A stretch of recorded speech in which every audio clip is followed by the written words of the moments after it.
নমস্কাৰ অসমবাসীৰ কি খবৰ সকলোকে মোৰ নতুন এটা ভিডিঅ'লৈ স্বাগতম জনাইছো। আজি লৈছো আপোনালোকৰ বাবে যেটো ৰাজ্যৰ তিনিটাকৈ ডাঙৰ খবৰ। তো কি খবৰ আছে আজিৰ এই ভিডিঅ'ত আপোনালোকৰ মাজত যেটো আলোচনা কৰিব ওলাইছো।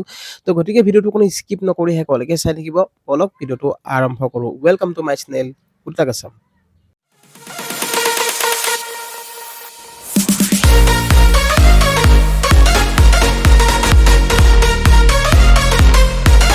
তো গাইজ প্ৰথমটো খবৰ দিব ওলাইছো অৰুণোদয় আঁচনিলৈ। অৰুণোদয় আঁচনিলৈ আহিছে যেটো এটা ডাঙৰ খবৰ, যেটো মামাই দিছে এবাৰ আপোনালোকৰ বাবে যেটো ভাল খবৰ। তো মামাই দিব এবাৰ উপহাৰ, যেটো বিহুৰ উপলক্ষে, বিহুৰ পিছতে যেটো বিহু পাৰ হৈ গ'ল, তো এতিয়া আপোনালোকক বিহুৰ যিটো উপহাৰ আপোনালোকক দিম বুলি কৈছিলে, সেই উপহাৰটো আপোনালোকক যেটো মামাই দিব বুলি কৈছে। তো কি উপহাৰ দিব আপোনালোক যেটো জনাব বিচাৰিছো। অৰুণোদয় আঁচনিত যিসকল মহিলা আছে, লাখ লাখ মহিলাই যেহেতু এই সুবিধা লাভ কৰিব, 20 ফেব্ৰুৱাৰী অৰ্থাৎ 20 ফেব্ৰুৱাৰীত প্ৰদান কৰা হ'ব আপোনালোকক যেটো এবাৰ অৰুণোদয় আঁচনিৰ 8,000 টকা। এবাৰ কোনে কোনে লাভ কৰিব এই 8,000 টকা। তো আপোনালোকক যেটো ক'ব খুজিছো, যদিহে আপুনি অৰুণোদয় আঁচনি আগৰে পৰা লাভ কৰি আছিলে, তেতিয়াহ'লে এবাৰ অহা 20 ফেব্ৰুৱাৰীত লাভ কৰিব আপুনি 8,000 টকা। 8,000 টকা আপোনালোকক দিয়া হ'ব। তো আপোনালোক যেটো জনাইছে যে মুখ্যমন্ত্ৰী যেটো কৈছে যে 37 লাখ মহিলাই লাভ কৰিব এই সুবিধা, যদিহে আপোনাৰ লিষ্টত নাম আছে আৰু আপোনাৰ যদি অৰুণোদয় আঁচনিটো এক্টিভ হৈ আছে, তেনেহ'লে আপুনি লাভ কৰিব এই 8,000 টকা। 8,000 টকা মানে আপোনালোকক যেহেতু জানুৱাৰীৰ পৰা এপ্ৰিললৈকে 4 মাহৰ যেটো কিস্তি আপোনালোকক প্ৰদান কৰিব, 1250 × 4 আপোনালোকক যেটো 1250 × 4 আপোনালোকক যেটো 5,000 টকা হয়, আৰু প্লাস 3,000 টকা আপোনালোকক বিহুৰ উপহাৰ। তো প্লাস আপোনালোকক যেটো টোটেল 8,000 টকা মামাই দিব বুলি কৈছে, মানে অহা 20 ফেব্ৰুৱাৰীত। যদিহে আপোনাৰ একাউণ্টটো এক্টিভ হৈ আছে, আপোনাৰ যদি কোনো সমস্যা হোৱা নাই, আপুনি যদি এজন যেটো যোগ্য হিতাধিকাৰী হয়, তেনেহ'লে আপুনি এই সুবিধা লাভ কৰিব পাৰিব। আৰু যিসকলৰ নাম এতিয়ালৈকে যেটো আপোনাৰ লিষ্টত নাম নাই, তেনেহ'লে আপুনি আজি আপোনাৰ পঞ্চায়ত বা ব্লক অফিচত গৈ আপুনি খবৰ কৰক আপোনাৰ নামটো আছে নে নাই। যদিহে আপোনাৰ নামটো আছে, আপোনাৰ যদি KYC দিয়া আছে, আপোনাৰ যদি কোনো ভুল হোৱা নাই, তেনেহ'লে আপুনি লাভ কৰিব এবাৰ অহা যেহেতু আপোনালোকক 20 ফেব্ৰুৱাৰীত প্ৰদান কৰিব মামাই, যেটো আপোনালোকক 8,000 টকা। যদিহে আপোনাৰ সকলো ঠিকে হৈছে, তেনেহ'লে 8,000 টকা লাভ কৰিব পাৰিব।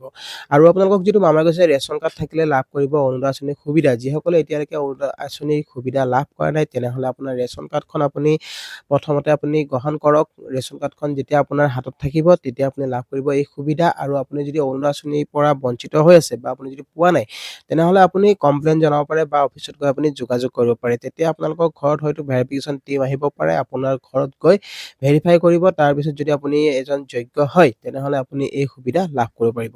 তো গাইজ আপোনালোকে নিশ্চয় বুজি পালে, যেটো মামাই লাভ দিব এবাৰ 8,000 টকা। যিসকল মহিলাৰ অৰুণোদয় আঁচনি লাভ কৰি আছিলে আৰু যিসকলৰ এক্টিভ হৈ আছে, মানে আপোনাৰ একাউণ্টটো যদি এক্টিভ হৈ আছে, কোনো ভুল নাই, তেনেহ'লে আপুনি লাভ কৰিব 8,000 টকা। তো গাইজ আপোনালোকে নিশ্চয় বুজি পালে, যেটো এটা ডাঙৰ খবৰ। আৰু নেক্সট এটা খবৰ দিব বিচাৰিছো, যেটো ক'ব খুজিছো চৰকাৰী ঘৰ লাখ লাখ যেটো লোকে লাভ কৰিব চৰকাৰী ঘৰৰ যেটো ভেৰিফাই আগতে হৈ গৈছিলে, যিসকলৰ ভেৰিফাই হৈ গৈছিলে, সেইসকলৰ যেটো চৰকাৰী ঘৰত টকা সোমাই আছে, আপোনালোকৰ যদি পইচা সোমোৱা নাই, আপুনি আপোনাৰ কাৰ্যালয়ত আপুনি যোগাযোগ কৰিব পাৰে। পঞ্চায়ত অফিচত গৈ আপুনি আপোনাৰ লিষ্টখন চাব পাৰে। যদি আপোনাৰ লিষ্টত নামটো আহিছে, তেনেহ'লে আপোনাৰ একাউণ্টত নিশ্চয় টকা সোমাইছে। আৰু আপুনি যদি পোৱা নাই, তেনেহ'লে আপোনাৰ জিঅ'টেক নম্বৰটো আপুনি জিঅ'টেক হৈছে নে নাই, আপোনাৰ যদি জিঅ'টেক হৈ গৈছিলে, তেতিয়াহ'লে আপোনাৰ হয়তো এবাৰ আকৌ ভেৰিফাই হ'ব পাৰে। ভেৰিফাই হোৱাৰ পিছতহে আপুনি এই ধন লাভ কৰিব পাৰিব। আৰু লাখ লাখ লোকে যিহেতু এই চৰকাৰী ঘৰ লাভ কৰিব, যেটো মামাই কৈছে যে সকলো লোককে দিয়া হ'ব চৰকাৰী ঘৰ, যিসকলৰ আৰ্থিক অৱস্থা একেবাৰে কম। যদি ধৰি লওক আপোনাৰ 4 লাখতকৈ যদি ইনকাম কম হৈ আছে, বা আপোনাৰ যদি কেঁচা ঘৰ আছে, তেনেহ'লে আপুনি চৰকাৰী ঘৰ লাভ কৰিব পাৰিব। আৰু চৰকাৰী ঘৰ সকলো লোককে দিয়া হ'ব, যিসকলৰ ৰেচন কাৰ্ড থাকিব। যদি আপোনাৰ ৰেচন কাৰ্ড সুবিধা আপুনি লাভ কৰি আছে, তেনেহ'লে আপুনি চৰকাৰী ঘৰ এবাৰ লাভ কৰিব পাৰিব। আৰু যদি আপোনাৰ টকাটো সোমোৱা নাই, তেনেহ'লে আপোনাৰ কাৰ্যালয়ত আপুনি গৈ আপুনি খবৰ কৰক। আপোনাৰ যেটো পঞ্চায়ত কাৰ্যালয় আছে, পঞ্চায়ত অফিচত গৈ আপুনি আপোনাৰ নামটো আছে নে আপুনি চেক কৰক। যদি আপোনাৰ নামটো আছে, তেনেহ'লে আপোনাৰ চৰকাৰী ঘৰৰ টকা আপুনি নিশ্চয় লাভ কৰিব পাৰিব।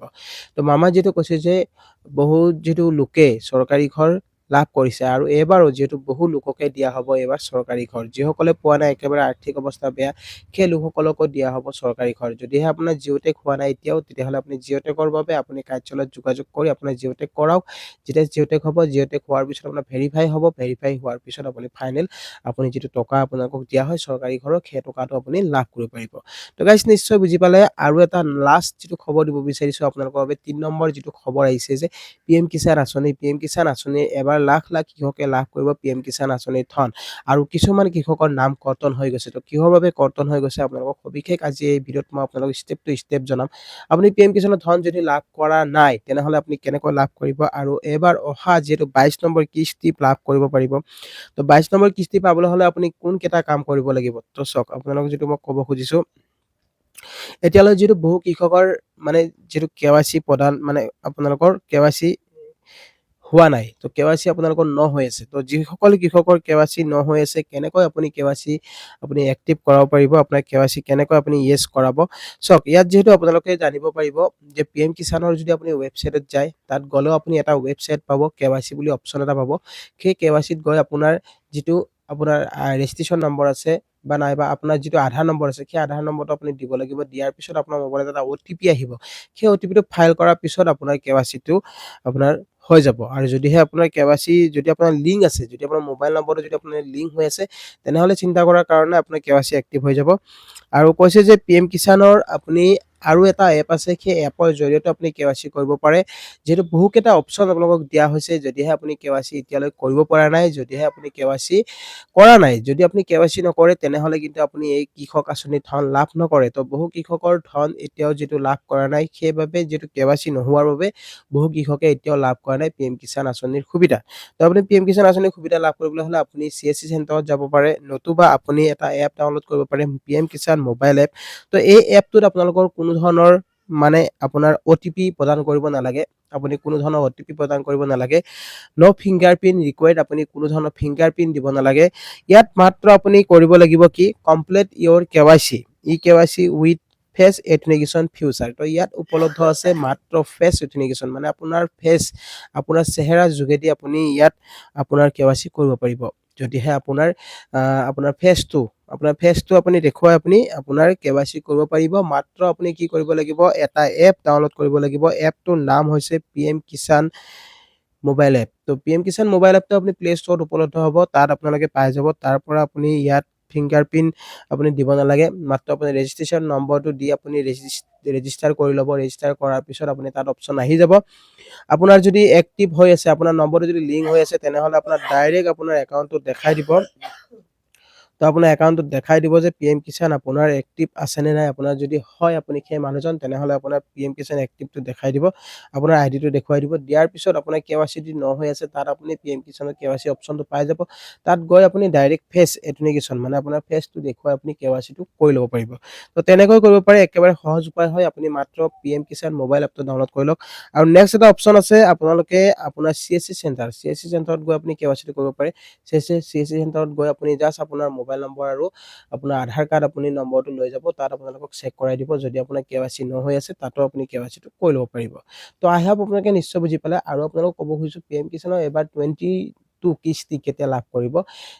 আপোনালোকে সকলোৱে জানে যিটো 21 নৱেম্বৰত প্ৰদান কৰা হৈছিলে আপোনালোকক 21 নম্বৰ কিস্তি, আৰু এবাৰ 22 নম্বৰ কিস্তিলৈ যিহেতু কৃষকৰ অপেক্ষা, বহু কৃষকে যিটো অপেক্ষা কৰি আছে 21 নম্বৰৰ পিছত এবাৰ 22 নম্বৰ কিস্তি কেতিয়া দিয়া হ'ব।